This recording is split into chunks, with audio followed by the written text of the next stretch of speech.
Hello friends, welcome again in my next video. I am doctor Adil Mirza. Friends, आज हम लोग बहुत ही ज़्यादा इम्पॉर्टेंट टॉपिक कवर करने वाले हैं, लंग्स साउंड।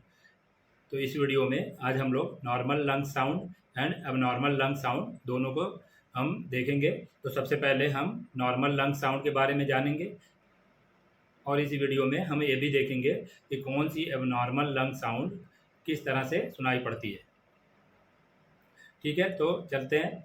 तो नॉर्मल लंग साउंड जो हमारी चार तरह की होती है, ट्रैकियल, ब्रोंकियल, ब्रोंकोवेसिकुलर एंड वेसिकुलर। ठीक है, तो अगर हम ट्रैकिया के यहाँ पे स्टेथोस्कोप यहाँ पे रख के सुनते हैं, तो क्योंकि ट्रैकिया यानी विंड पाइप, तो विंड पाइप से जब भी एयर पास होती है तो कोई साउंड प्रोड्यूस करती है। ठीक है, तो नॉर्मल ट्रैकियल साउंड कैसी सुनाई पड़ती है आगे अभी हम लोग देखेंगे।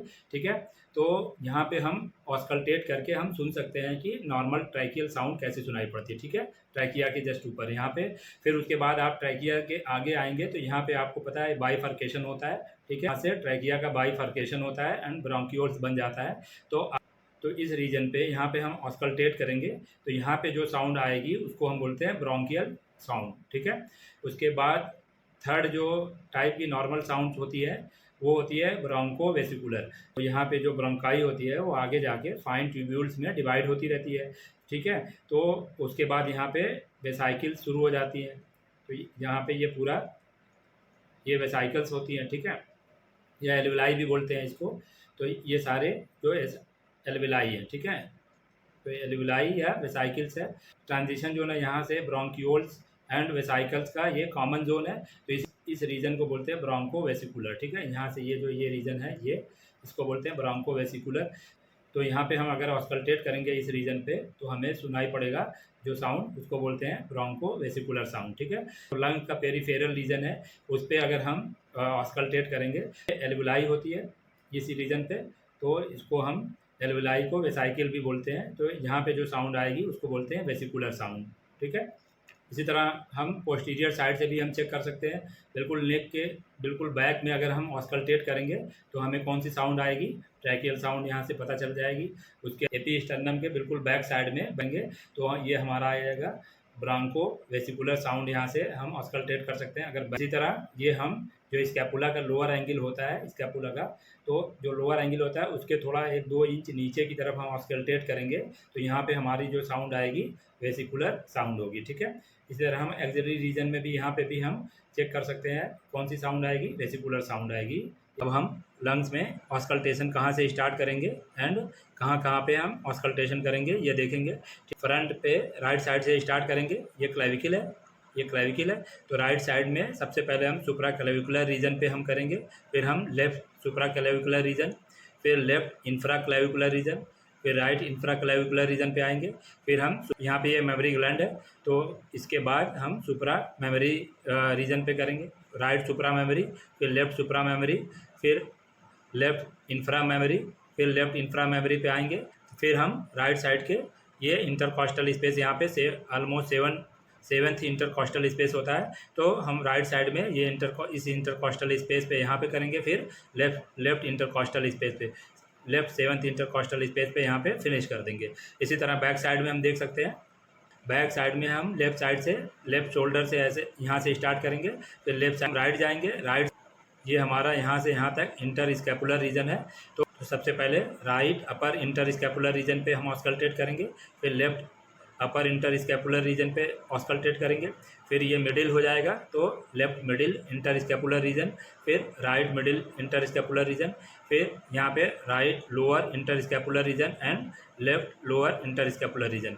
फिर यहाँ पे आप लेफ्ट साइड का इंफ्रा स्कैपुलर रीजन है एंड ये राइट साइड का इंफ्रा स्कैपुलर रीजन है। तो फ्रेंड्स, यहाँ पे हम ट्रैकियल साउंड की क्वालिटी देखेंगे।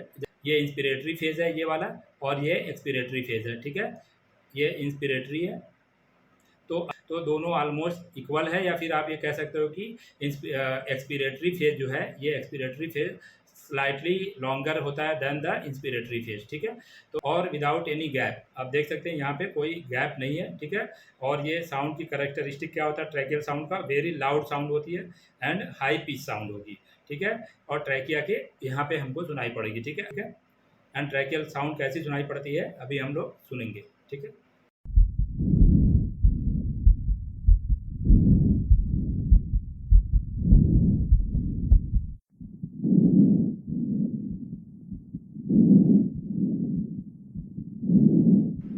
ट्रैकिया के बाद नेक्स्ट साउंड जो नॉर्मल साउंड होती है ब्रोंकियल साउंड। तो आप देख सकते हैं ब्रोंकियल साउंड में और एक्सपिरेटरी फेज एंड ये इंस्पिरेटरी फेज।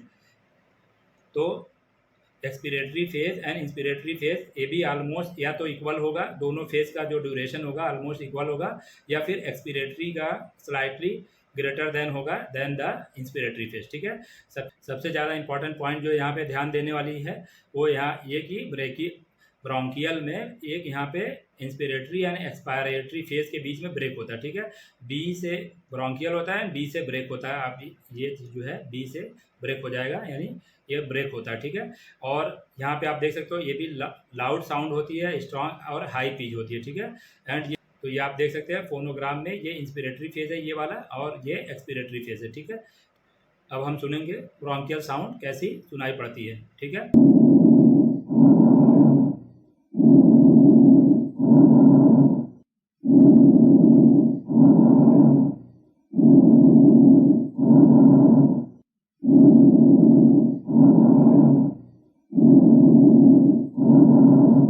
अब नेक्स्ट नॉर्मल लंग साउंड जो होगी वो होगी ब्रोंको वेसिकुलर। ठीक है। तो यहाँ पे आप देख सकते हो जो इंस्पिरेटरी फेज है वो स्लाइटली या तो longer than the expiratory phase होगा या फिर ऑलमोस्ट इक्वल होगा। ठीक है। तो ये कैसी होती है, मीडियम लाउड होती है एंड मीडियम पिच की होती है। ठीक है। एंड गैप नहीं होगा, देखिए आप यहाँ पे कोई गैप नहीं है, इंस्पिरेटरी एंड एक्सपिरेटरी फेज के बीच में कोई गैप नहीं मिलेगा इसमें। ठीक है। एंड इसको सुनने के लिए हमें स्टेथोस्कोप कहाँ पे रखना होगा, स्टर्नम के दोनों साइड में। ठीक है। यहाँ पे या बैक साइड से हम सुन सकते हैं, कहाँ पे हमें लगाना होगा, जो स्कैपुला के दोनों स्कैपुला के बीच में हम रख सकते हैं, इंटर स्कैपुलर रीजन में। अब हम ब्रोंकोवेस्कुलर साउंड सुनेंगे।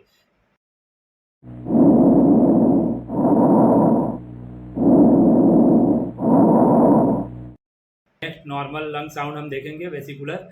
यहाँ पे आप देख सकते हो ये इंस्पिरेटरी ये फोनोग्राम में इंस्पिरेटरी फेज शो हो रहा है एंड ये एक्सपिरेटरी फेज हो रहा है। ठीक है। तो वेसिकुलर में इंस्पिरेटरी फेज मच लॉन्गर होगा than the expiratory phase, duration without any gap. ठीक है। कोई गैप भी नहीं है यहाँ पे, आप देख सकते हो ये कैसी होती है, सॉफ्ट होगी, लो पिच्ड होगी। ठीक है। एंड कहाँ पे ये सुनाई पड़ेगी, होल द लंग्स, यानी साइड में आप एक्सिलरी रीजन में आप यहाँ पे चेक कर सकते हो, बेस ऑफ द लंग्स यहाँ पे फ्रंट पे एंड बैक पे आप ये जो है वेसिकुलर साउंड सुन सकते हैं। ठीक है। अब हम लोग वेसिकुलर साउंड सुनेंगे।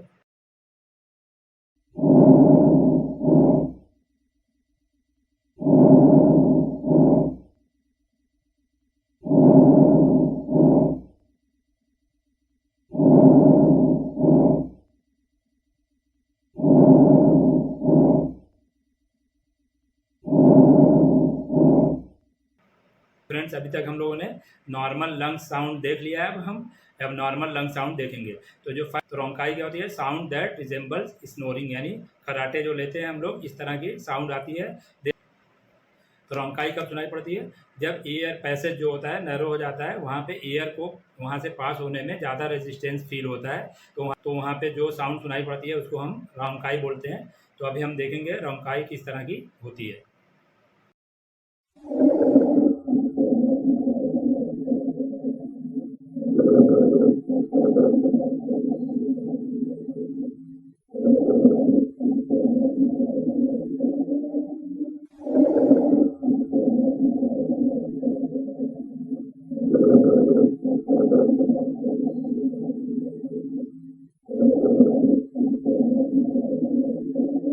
नेक्स्ट एबनॉर्मल साउंड होगी वो होगी वीजिंग साउंड होती है।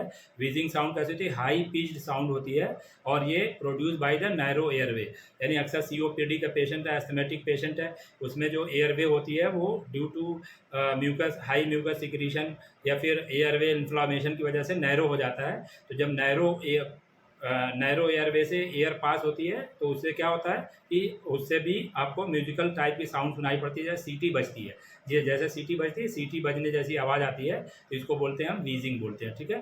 तो अब हम देखेंगे वीज किस तरह से सुनाई पड़ती है।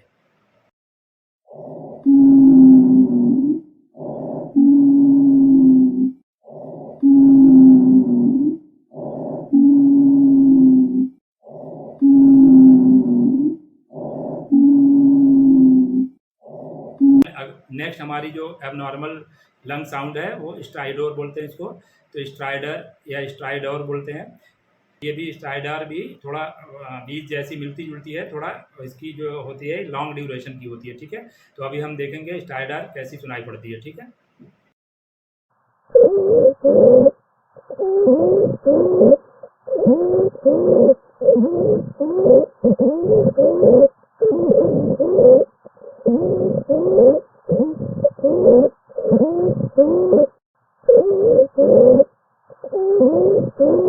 नेक्स्ट एबनॉर्मल साउंड है, उसको हम बोलते हैं रेल, या फिर हम इसी को क्रैप्स या क्रैपिटेशन भी बोलते हैं, ठीक है।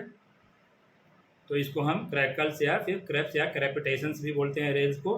तो ये क्या होता है, स्मॉल क्लिकिंग साउंड होती है, बबलिंग या रटलिंग साउंड होती है, जो कि जैसे हम अंडे की जो शेल को हम फोड़ते हैं जिस तरह की आवाज़ आती है, या कोई पेपर लेके हम उसको मोड़े तो जैसे वो कड़कड़ कड़कड़ की आवाज़ आती है, तो उस तरह की आवाज़ होती है, इसको हम बोलते हैं रेल्स या क्रेप्स बोलते हैं। तो ये अगर लंग्स में पल्मोनरी एडीमा है या CHF है, कंजेस्टिव हार्ट फेलियर है, उसकी वजह से अगर लंग्स में वाटर लॉज कंडीशन होती है तो उसमें इस तरह की आवाज़ जो है इस तरह का साउंड आ सकता है, ठीक है।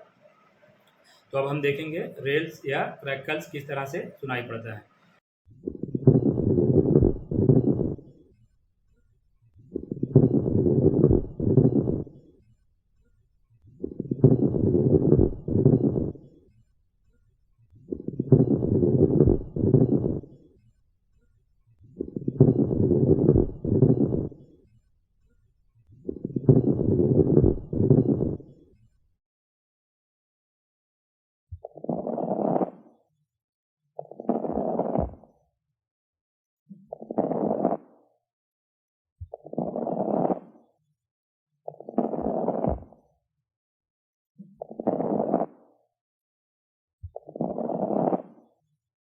तो लास्ट में हम फ्रेंड देखेंगे अब्सेंट या डिक्रीज लंग साउंड किन किन कंडीशन में सुनाई पड़ सकती है। या लंग्स के चारों तरफ एयर भर जाए या फिर फ्लूइड आ जाए तो वहाँ पे साउंड कैसी होगी, मफल्ड सॉफ्ट साउंड होगी या डिक्रीज इंटेंसिटी की साउंड सुनाई पड़ेगी, ठीक है। जैसे कि निमोनिया, ठीक है, निमोनिया की कंडीशन हो सकती है, हार्ट फेलियर, CHF या प्लूरल इफ्यूजन, यानी कुछ कंडीशन में साउंड की जो इंटेंसिटी होगी वो कम सुनाई पड़ेगी, ठीक है। इसी तरह increase thickness of the chest wall, अगर चेस्ट की जो वॉल है उसकी थिकनेस किसी भी डिजीज़ की वजह से बढ़ जाएगी तो भी हमें जो साउंड की इंटेंसिटी होगी वो कम सुनाई पड़ेगी।